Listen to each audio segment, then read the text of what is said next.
Hello and welcome to this new episode of Bootstrapping Your Dreams Show. I'm your host Manuj Agarwal, and today we are going to have a very interesting discussion with Dev Gandhi.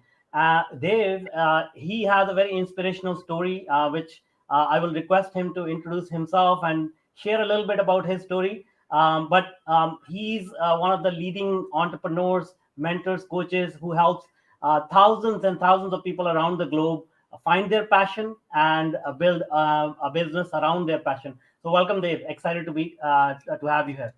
Thank you, Manuj. I'm equally excited. Thank you so much. It's very, very exciting to have somebody like do this show together. And hello to all the viewers as well. Good morning, good evening, wherever, whatever part you are, wherever you're based out. Awesome, awesome. So before we get down into the weeds, can you tell us a little bit about yourself? How did you reach the level of success that you have reached so far? Take us down the memory lane and tell us a little bit about your history. Yeah, so I'll break my life into three chunks, right? The first chunk is my childhood, where I come from, right? So I was born and brought up in a very small place, in fact, a small town called Adipur, Kutch, Gujarat. I was brought up in slums. My dad was a truck driver, and growing up, that first 20 years was very difficult. Didn't have the money, didn't have the resources. Mom and dad, they borrowed the money, took the loan, sold whatever little thing they had, just for me and my brother to get an English medium education. So that's where I come from, cutting the cost, cutting the corner. So just average student, right? So that 20 years. Next chapter, next phase of my life was 16 years, which was typically a 9 to 5 life, right? Got into BPO at the beginning, struggled to even get a job in BPO. My English was not so good. Not that it is great right now, but it was okay. In that 16 years, I learned a lot of things, but there was something missing. Like, man, I am growing and I'm making few lakhs a month, right? Few $1,000s a month, but there was no happiness, there was no satisfaction, there was no fulfillment. I was like, I don't have time freedom, I don't have passion, money is okay, what am I working for? Right? And that is when my journey actually started. The third phase started when I started searching for the meaning of my life. That's when I met my first mentor, Grant Cardone, who gave me a new perspective, right? Finding yourself, 10x the goals, 10x your action. My life completely changed. That book, 10x rule, just blew my mind. And I started developing my skills, right? Sales, marketing, branding, passion, book writing.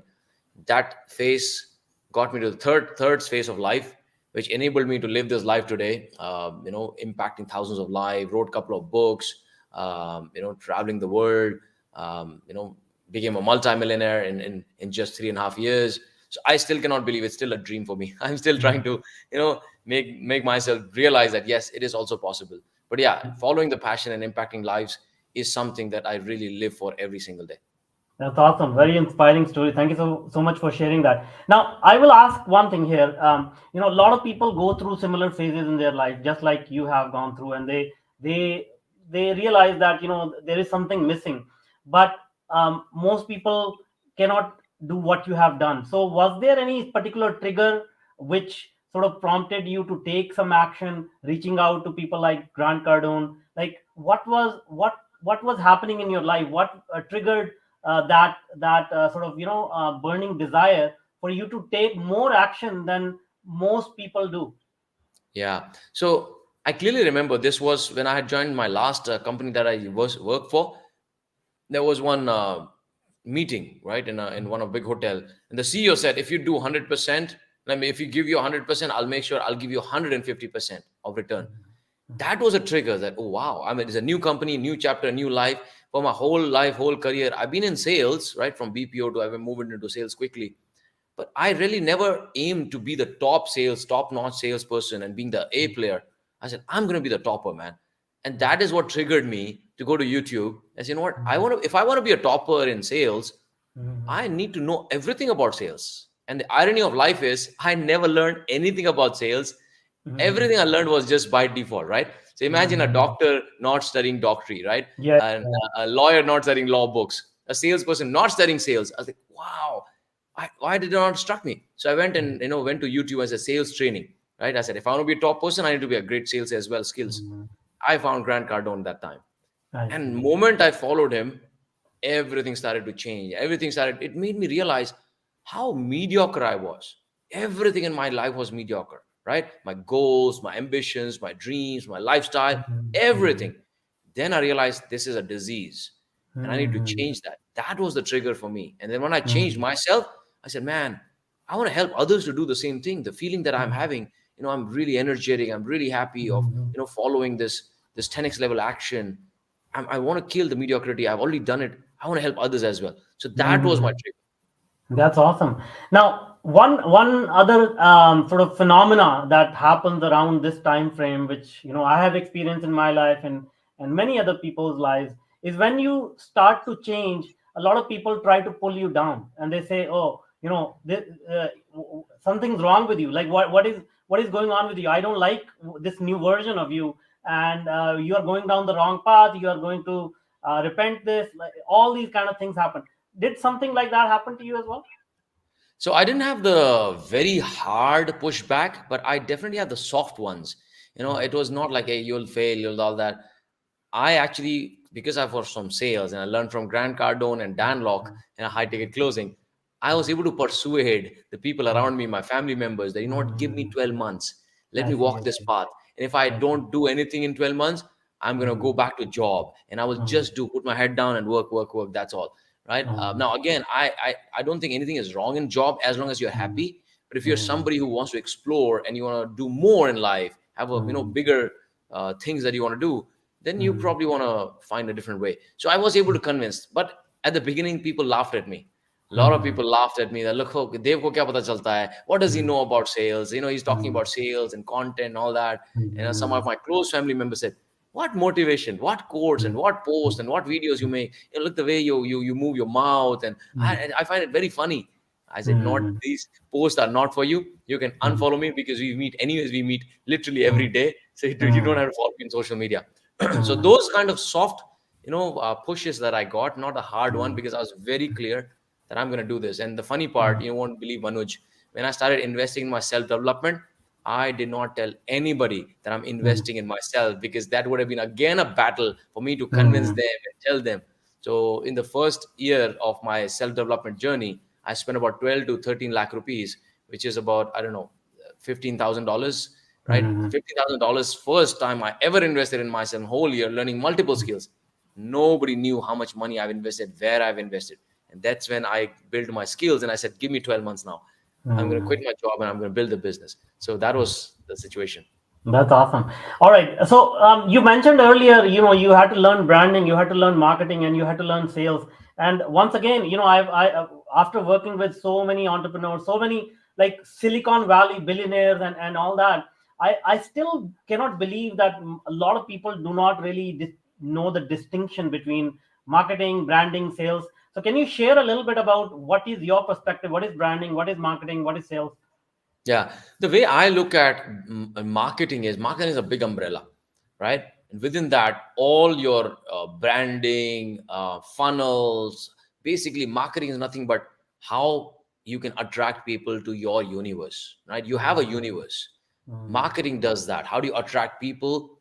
How do you retain people, right? And that is what marketing does. So attract, retain. Sales is conversion, right? You have people footfall into your universe. How do you convert them from being interested to being bought it, right? So that is the difference according to me. And both have very, very different processes, right? Marketing has different funnels. Sales has different process to convert from where they are. So if I look at the funnel, I look at attraction, nurture. So attraction and nurture is basically falls into marketing and branding and all those things.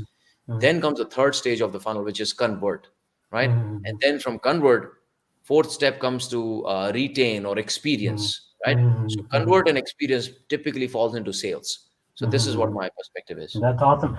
That's great. Very good advice. And what about branding? Because obviously you have built a global brand, and you were able to do that very quickly.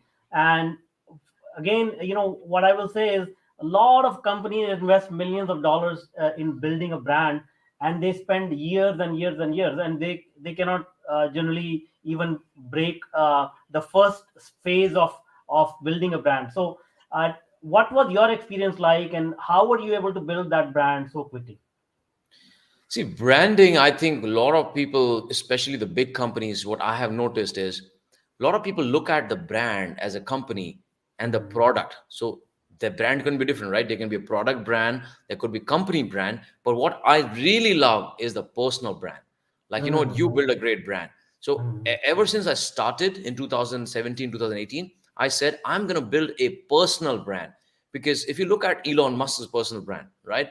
Richard Brunson's personal brand, Mm-hmm. what is so amazing about building a personal brand is once you have a personal brand that stays permanent with you, and Mm-hmm. anything you touch gives you elevation very fast, versus if Mm-hmm. you build a product brand or company brand. So if you're to build a company and you put a lot of marketing effort in building that brand, when you're starting a second company, again you need to Yeah. start from scratch. Versus if Mm-hmm. you have a personal brand, whether it's the first company, second company, third company, you Mm-hmm. are the brand, you are the business. And when you are the brand, when you are the business, everything starts turning out to be wonderful. So Yeah. I've seen a lot of companies who are becoming faceless, Yeah. right? Yes. Yes. They just Yes. put out the product and marketing. But any CEO or any this, executive, the top notch people, if they started when they went into public and spoke about the content value, wrote the books, when they build a personal brand, company is bound to grow, right?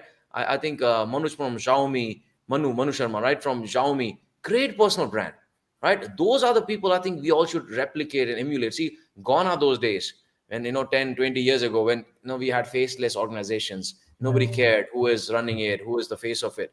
But now it's very personal economy, right? It's a Yeah. personal brand economy, and anybody who build a personal brand will shine out. So that's what I did right from the beginning. Did a Mm-hmm. lot of detailed analysis of who is Dev Gadhvi, and a lot of people don't know how do you build your personal brand. So maybe a few tips for the audience is, first and foremost, branding is not just what you wear, your colors, your logos. It's just not that. That's aesthetic, right? But what Mm-hmm. truly the branding is, what do you stand for? Like, what does Yeah. Nike stand for, right? Just do it. What is the Mm-hmm. philosophy of your brand? What are the Mm-hmm. values of your brand? Once you have the philosophy and values clear, that is what you need to articulate with the colors, the fonts, and the textures. Everything should be congruent with that. If you're Mm-hmm. just calming the mind, then all the colors, the musics and jingle and the clothes, everything has to suit with that. So Mm-hmm. your business is nothing but your reflection of you. Yeah. But how would Yeah. you find your reflection unless you don't know who you are and what is your personal Exactly. brand? that Exactly. is that is my take on branding. No, that's very well said. Thank you so much for explaining it in detail. And you're absolutely right. Like, if you look at all these, famous entrepreneurs, Steve Jobs and Elon Musk and all that, they can start multiple companies because they have personal brand. Every company they start or launch is going to leverage that personal brand, and very likely will succeed. So, absolutely correct. Now, you also brought up a very good point. Like, you have to figure out who you really are. And I feel like that is where most people really make the mistake of trying to emulate other people. And rather than understanding their own personal selves, try to look at, okay, who's successful, I will be like that person. um, what do you think? What are your views around this? Because you've all obviously helped so many other people. How do you think that other people look at building their personal brand? Well, you're right. I think you and I, we both know that 90% of the businesses, they fail in first 5 years. Yeah, yeah, Then the remaining remaining 9% out of 10% fail in next 5 years. yeah, And if you look at that, there's a common trend, common pattern. Most of the businesses they failed because of lack of revenue, lack yeah. of cash flow. But Mhm, that is not the root cause. The mhm, root the root cause of business failing is lack of clarity of their why. Why do they mhm, exist? What mhm, is their mission? What is their vision? Most of them, they started because they want to copy somebody. You know what? This is, what na behti ganga mein haath dhona, right? mhm. Let me just ride the wave. Everybody is, going, everybody's going crypto. Let me go crypto. Everybody going NFT. Let Yeah, me go NFT. Everybody digital marketing. Let me go digital marketing.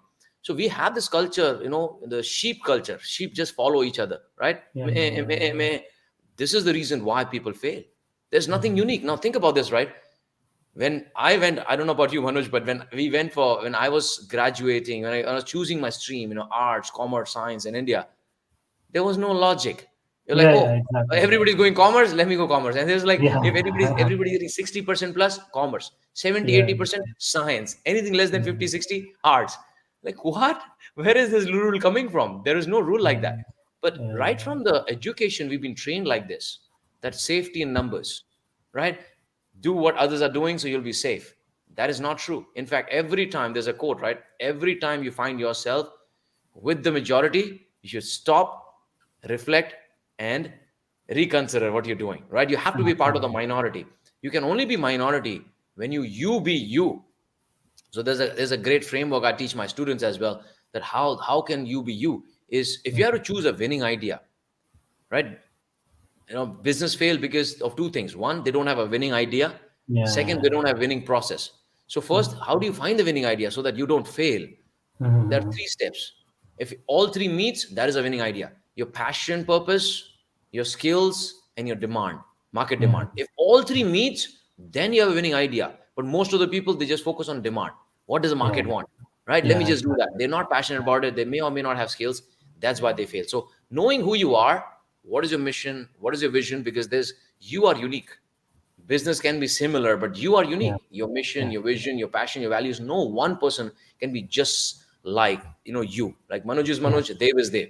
I Exactly. can't be. Manuj has to be Manuj, Dev has to do what Dev feels right. Yeah. We both have unique elements. We both create value in our own unique ways. I think this is one of the reasons why most of the people and companies fail. Yeah, absolutely well said.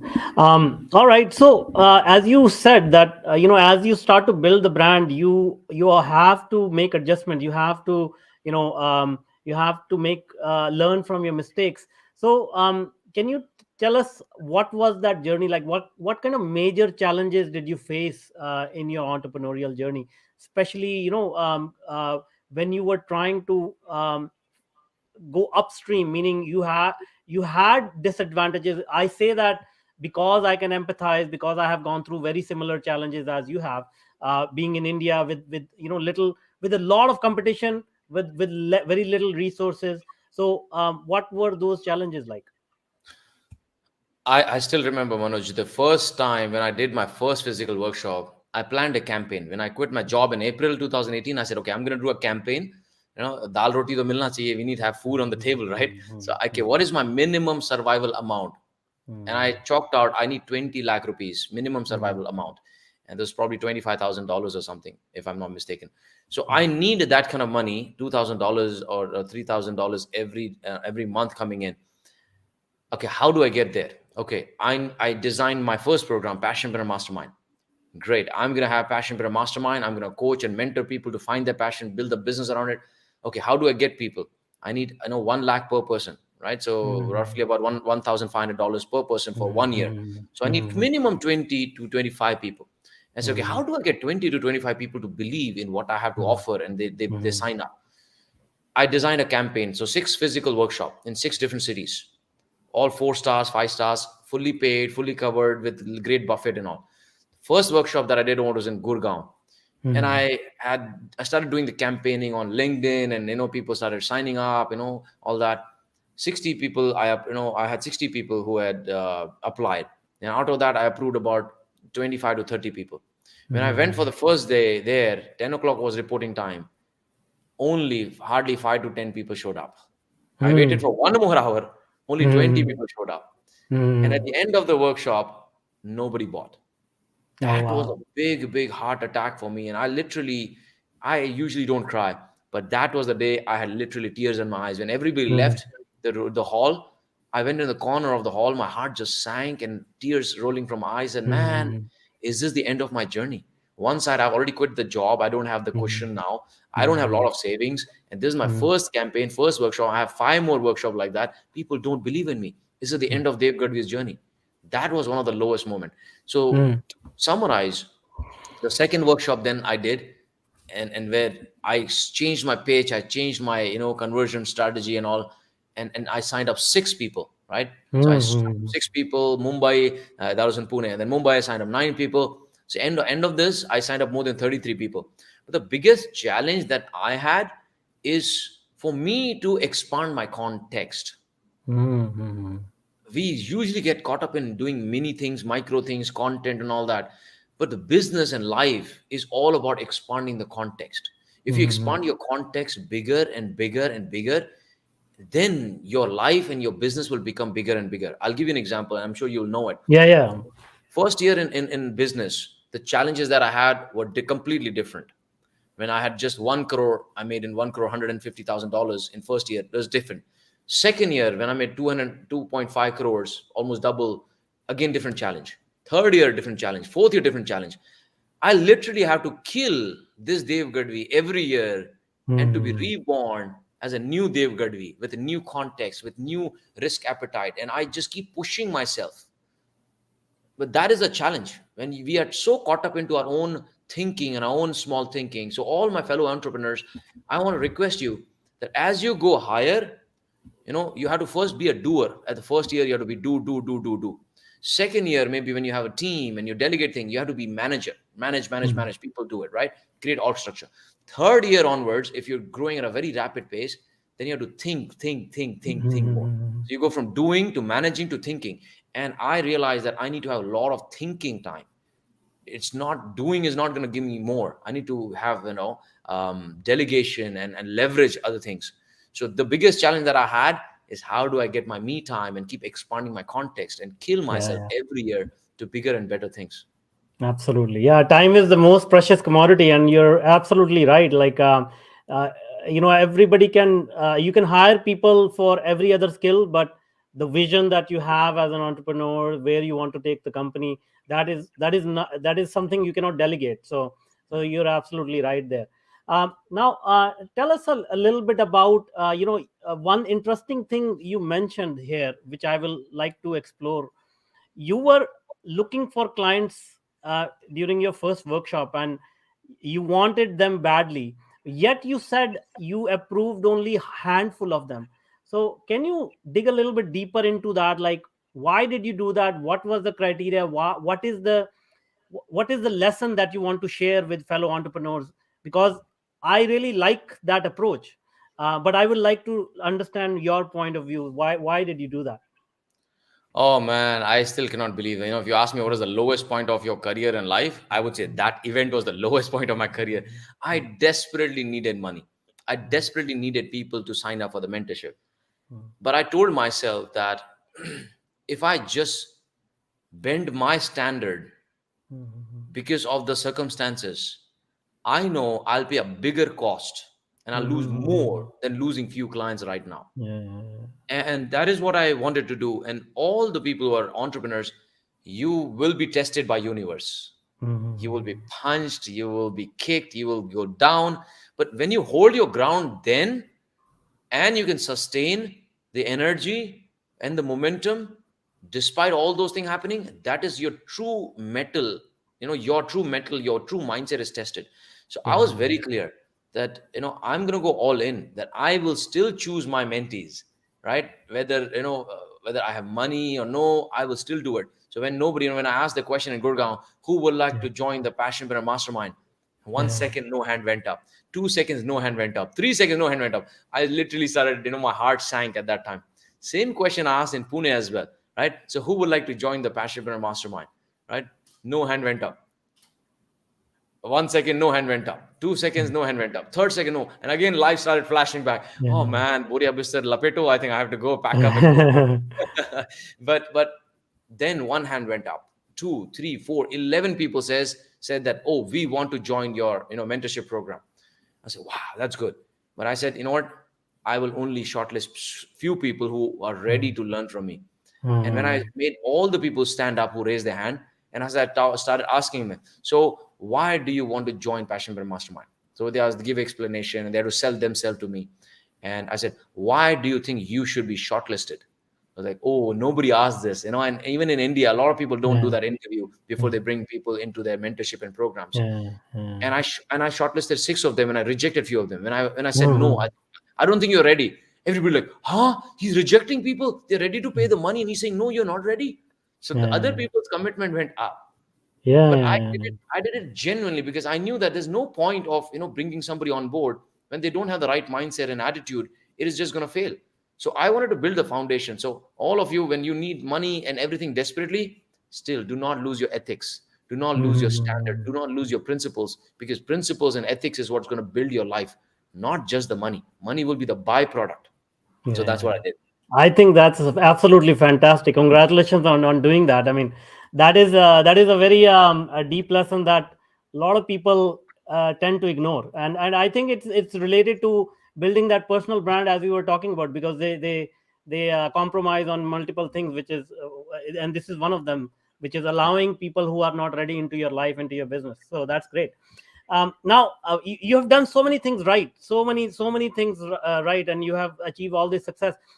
uh, can you share a few mistakes as well that you may have made, and that may have cost you money or may have cost you some other things, but those are the mistakes that made you learn some important lessons, and maybe other entrepreneurs can learn those lessons as well.